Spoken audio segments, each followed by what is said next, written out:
Encounter of a special kind हे लिहिलं आहे तपन मुखर्जी यांनी. ओके, तर ह्या लेसन मध्ये त्यांनी स्वतःची एक स्टोरी, एक अनुभव दिला आहे की कसं एका मंकीचा ग्रुप होता आणि एका मंकीला, लहान पिल्लाला त्यांनी वाचवलं. तर इन डिटेल आपण शिकूया. ओके, मी प्रत्येक सेंटेन्सचा तुम्हाला मिनिंग सांगेन आणि मिनिंग्स मराठीमध्ये सुद्धा सांगेन. So sit with your textbook and pencil while listening to this video.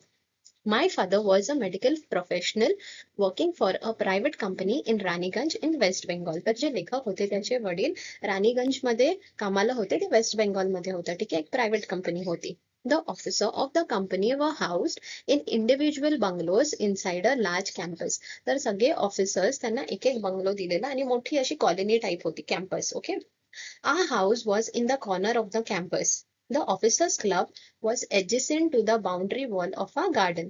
तर जे लेखक होते त्यांचं हाऊस एकदम कॉर्नरला होतं कॅम्पसच्या आणि ऑफिसर्सचा क्लब होता त्यांच्या गार्डनच्या बाजूला. The compound was luxurious with green grass, colorful flowers, and host of tall trees and majestic trees. The seasonal vegetable in the kitchen garden of the households and the magnificent trees constantly attracted squirrel and many species of bird. तर त्यांच्या garden मध्ये vegetable सुद्धा लावलेले होते आणि tree सुद्धा होते ज्याच्यावर फ्रुट्स होते. तर त्याच्यावरती squirrels, birds and a group of langurs had even made their den in the ashvattha tree nearby. तर त्यांची जे अश्वथा झाड होतं जवळच, त्याच्यावरती लंगूर म्हणजे माकडाची एक जात असते, त्या लोकांनी आपलं डेन, डेन म्हणजे घर, तिथे राहायचे ते लोक. ओके, त्यांनी बनवलेलं घर. They had all become a part and parcel of our existence and daily life. तर त्यांना रोज दिसायचे हे माकडं आणि कारण पूर्ण ग्रीनरी होती, खूप झाडं होते त्या कॅम्पसमध्ये. Okay, a small incident on a Saturday afternoon left a profound effect on me and unfolded before my eyes a whole new dimension to the wonders of God's creation. तर लेखक असे म्हणत आहेत की सॅटर्डेची दुपार होती आणि त्या दुपारी एक प्रोफाउंड इफेक्ट आला माझ्यामध्ये. अनफोल्डेड मी म्हणजे रिव्हील्ड म्हणजे मला दिसलं माझ्या डोळ्यांसमोर की देवानी हे कसं क्रिएट केलं आहे आपलं जग. Okay, whole new dimension. Okay, whole new dimension म्हणजे न्यू फॅक्टर, काहीतरी नवीन शिकला त्यांनी. It was a few days into the puja vacation. Just like for any other child, the holidays provided an opportunity for me to become engrossed in various magazines and storybooks published specially for children in the festive season. तर त्याला सुट्टी पडलेली होती, vacation चालू होतं. Okay, आणि engrossed म्हणजे तल्लीन होणं, वाचणं. तर लेखकाला स्टोरी बुक्स, मॅगझिन हे सगळं वाचण्यासाठी टाइम मिळाला त्या सीझन मध्ये, त्या वेकेशन मध्ये, तर तो त्याच्यातच असायचा मग्न. Okay, after a hearty lunch, my parents and my young sister lay down for a afternoon nap, and I settled down with a storybook. तर दुपारी जेवले ते लोक, हार्टी म्हणजे मनापासून जेवले. ओके, आणि त्याच्या घरातले त्याचे पेरेंट्स आणि त्याची यंगर, यंगर म्हणजे लहान बहीण. ओके, ते लोक झोपले. Quiet afternoon presented the perfect backdrop of reading an adventure story. शांत होतं दुपारी, तर त्यांनी एक ऍडव्हेंचर स्टोरी काढली लेखकाने आणि ते वाचू लागले. The silence was occasionally broken by the sound of my family snoring. तर त्याची फॅमिली घोरत होती, त्याच्या घरातले सगळे झोपलेले दुपारी ते. Okay, the intermittent creeping of the house sparrows, the harsh cawing of a crow, the shrill call of a kite flying high above the ground. Minutes ticked by. I became deeply absorbed in the books. तर हे सगळे आवाज येत होते. कोणाचा घोरायचा आवाज येत होता. मध्ये मध्ये जे चिमण्या होते त्यांचा आवाज येत होता. कावळ्यांचा आवाज येत होता. पतंग उडवत होते. काईट फ्लाइंग त्याचा पण आवाज येत होता. Okay, and I became deeply absorbed in the book. म्हणजे तो त्या बुकमध्ये वाहून गेला, म्हणजे वाचू लागला एकदम डीप मध्ये जाऊन, विदाउट एनी डिस्टर्बन्स. ठीक आहे. Suddenly I heard a group of street dogs barking furiously in the distance. तर त्यांनी ऐकलं तर कुत्रे भुकत होते. ओके, जोर जोरात. I chose to ignore the commotion. Commotion म्हणजे नॉईज किंवा खूप आवाज येतो ना ते. आय चोज टू इग्नोर, तर लेखकाने इग्नोर केलं. He was thinking that the pack of dogs might have cornered a helpless pig. कोणता तरी डुक्कर आला असेल आणि त्याच्या मागे कुत्रे लागले असतील. ओके, कारण ते सुद्धा असायचे त्यांच्या कॉलनीमध्ये.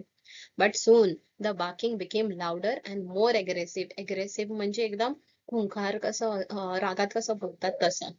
And the alarmed cawing of a flock of crows added to the cacophony. ठीक आहे, म्हणजे कावळे सुद्धा ओरडायला लागले. कॅकोफोनी म्हणजे गोंधळ सुटला. I was I also heard the disturbance approaching closer. आता तो आवाज जवळ जवळ येऊ लागला लेखकाच्या. Okay. Curiosity got the better of me. पहिल्या लेखकाने इग्नोर केलं, बट देन आवाज जोरजोरात येऊ लागला तर लेखक सुद्धा इकडे तिकडे बघू लागला.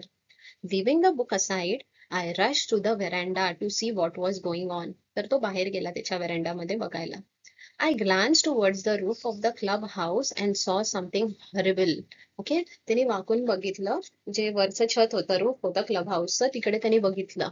A big male langur, apparently the leader of its group, was holding a baby langur in his hand and mercilessly biting it all over with a definite intent to kill it. तर एक मोठा mail लंगूर होता, त्याने एका लहान लंगूरला घेतलेल्या माकडाला आणि तो त्याला चावत होता मर्सिलेसली. असा चावत होता जसं त्याला मारूनच टाकायचंय. Okay, to kill it. The helpless mother of the baby and the other lesser member of the langur group was scattered on the roof of the building nearby watching the baby being killed. आता तिची आई होती. आता हा leader आहे, जो मारत होता ना तो लीडर लंगूर होता. तर त्याची आई काहीच नाही करू शकत होती, कारण लीडरच्या अगेन्स्ट कोण जात नाही. तर ते लोक सगळे मेंबर्स बाजूला उभे राहून बघत होते की तो कसा मारतोय. I recalled a terrible custom in the animal clan. Clan म्हणजे कुळ. तर लेखकाला आठवलं की असं एक ट्रेडिशन असतं, एक कस्टम असतो की जो मेल लंगूर असतो, लायन्स मध्ये पण तसंच असतं, जर कोणता मेल आला तर त्याला जगू देत नाही. ओके, ते लोक मारायला धावतात त्याला. According to which a dominant male usually does not allow another male baby or adult to survive within the group. तर त्यांचा जो ग्रुप असतो त्याच्यात ते लोक दुसऱ्या मेलला सर्व्हाइव्ह करायला देत नाही. जर दुसरा मेल लंगूर आला तर त्याला मारतात, कारण मग तो मोठा होईल आणि तो लीडर होईल ना, म्हणून त्याला मारतात आधीच. Okay. Next. Without losing any time, I gathered a stout stick in one hand and hurled a piece of stone at the marauding langur. ठीक आहे.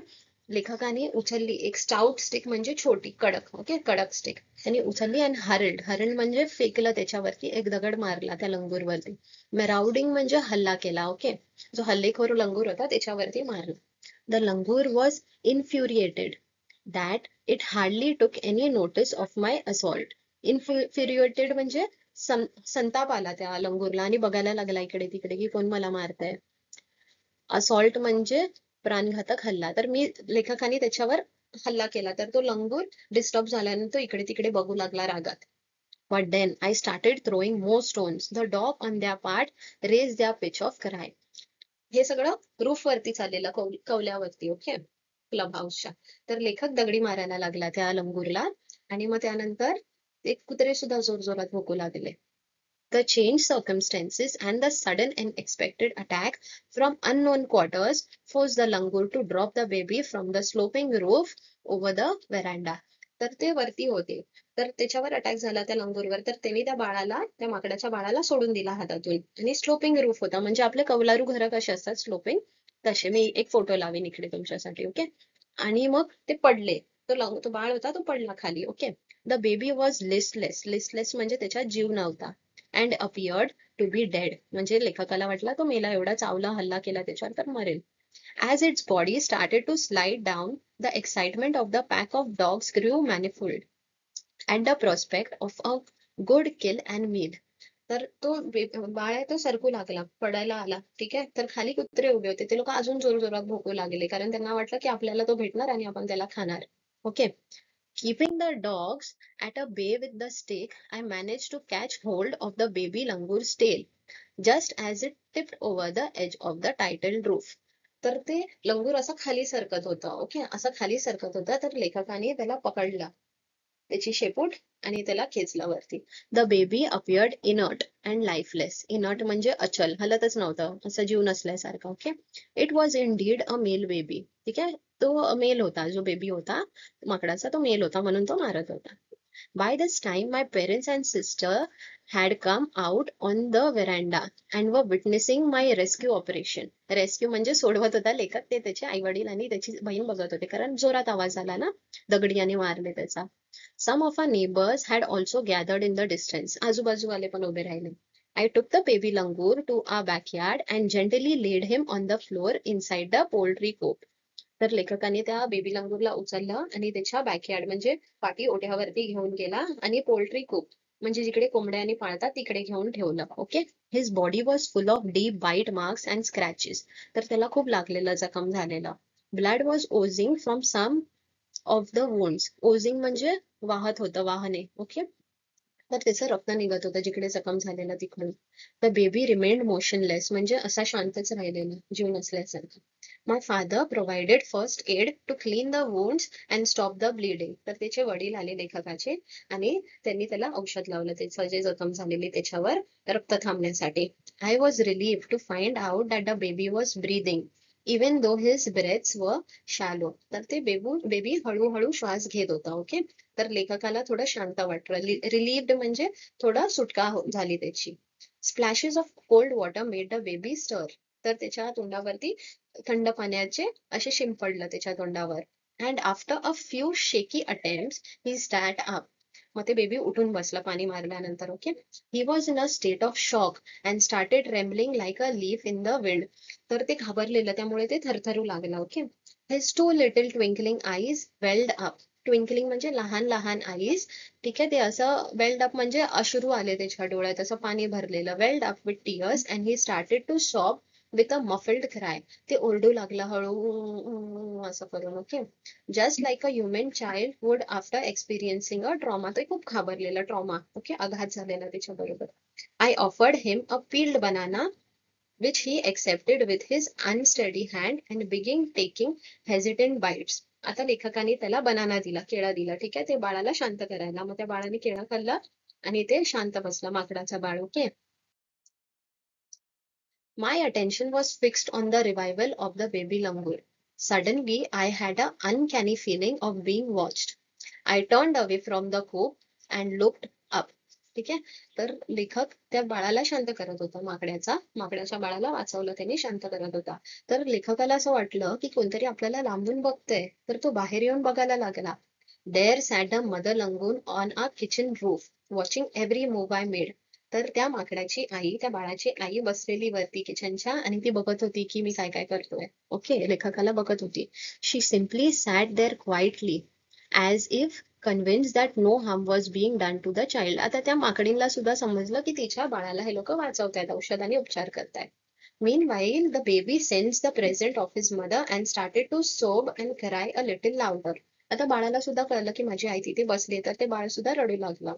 I retreated from the door of the coop to allow the mother access to her baby. Retreated म्हणजे तो बाहेर गेला. Okay. लेखक. माकड आत आलं आणि तिने तिच्या बाळाला उचलला. Immediately the mother descended on the floor of the coop and picked up the baby in her arms.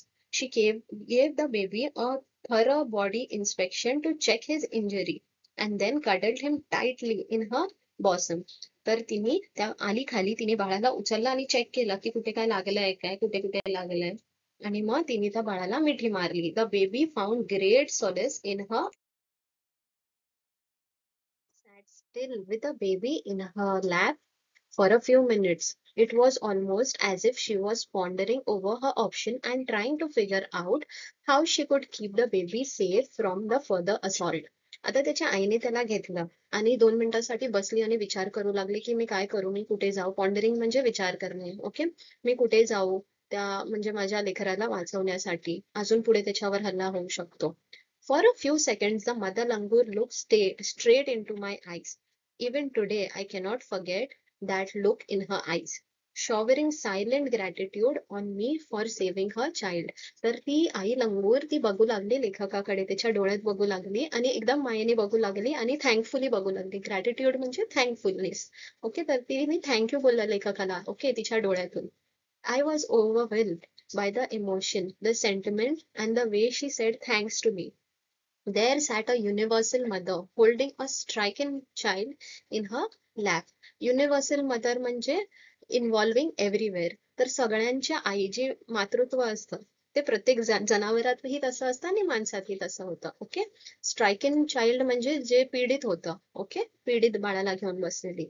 Then in a flash, she jumped with her baby clinging to her belly and reached a kitchen roof. आता त्या बाळाने तिला घट्ट पकडलं तिच्या पोटाला आणि ती आई उड्या मारू लागली आणि गेली वरती जाऊन बसली. She surveyed the area for the vicious male langur and then leapt away in the direction opposite to the place of the violent encounter.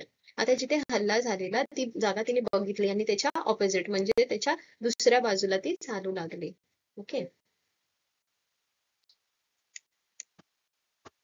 Brief meeting with the mother and the baby langur convinced me that interspecies communication and mutual trust is indeed a reality, and should anyone strike the right chord, the relationship hums into action. तर लेखक हे म्हणत आहे की ह्या meeting नंतर मला कळालं की भाषाची गरज नाही. इंटरस्पीशीज म्हणजे माणसाला सोडून जे बाकी पण स्पीशीज आहे, जनावरांची, माशांची किंवा कोणतीही, जर त्याच्यात कम्युनिकेशन्स मध्ये फिलिंग असतील प्रॉपर, तर मग हम्स इनटू ऍक्शन. हम्स म्हणजे कृतीला सुरुवात होते.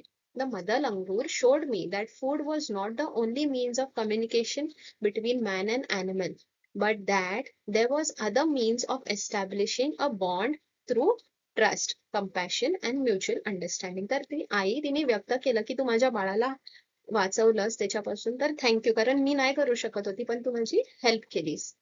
55 years have passed since that day.